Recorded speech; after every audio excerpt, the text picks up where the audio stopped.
different funding levels, of course. I didn't write each of those 800 entrepreneurs checks for $1 million. We might have only funded a $10,000 test to determine whether the idea is worthwhile. You see, in my business, you need to know how to fail fast and fail cheap. You can lose $100,000 5 times in a row if your next deal does $20 million. But if your business model fails 4 out of 5 times, then you can't be too happy with just getting double your money back. Here's what I mean. Out of the 800 deals that we funded, we only made money on 150 of them. But those 150 deals generated $5 billion in sales. Now, the 10-to-1 business model is my business model.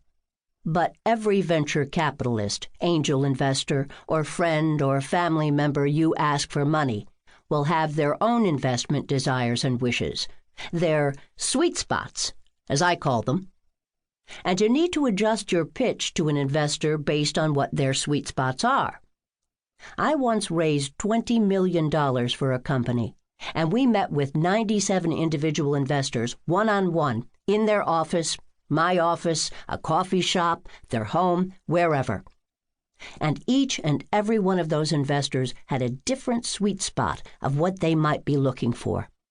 One person wanted healthy profit margins, another wanted intellectual property protection, and so on. You might say, who wouldn't want healthy profit margins? Well, when Mark Zuckerberg was raising money for Facebook, he couldn't show profits or even sales. But what he did have was a pathway to customer acquisition. At the time, 1 million people were subscribed to Facebook, and venture capitalist Peter Thiel told Mark, "I'll give you $5 million if you can show me how you're going to get 10 million subscribers." Mark did, and Peter got 10% of Facebook for his $5 million investment. Smart man. In 2012, he cashed out his stake in Facebook for $1 billion. For me, when it comes to the products I invest in, my sweet spot is straightforward. Show me a problem, and then convince me that nobody else is solving it the way you are. I also look for some kind of magical transformation that will be visual, powerful, and change lives along the way. Tony Little was a former bodybuilder and fitness expert when he came to me with a product called the Ab Isolator. For a lot of people, the first place where they want to reduce fat is their abs. Tony told me, most people don't like to do sit-ups, but the Ab Isolator assists them in doing sit-ups. This product makes your abs thin very quickly, in 2 to 3 months.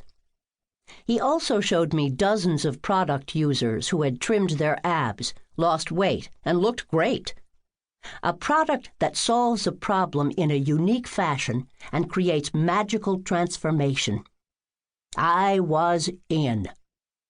We did $350 million in sales with the Ab Isolator, and since that first product, Tony and I have done almost $1 billion in sales. I believe this is the greatest time ever for anyone to become an entrepreneur, because the world has changed.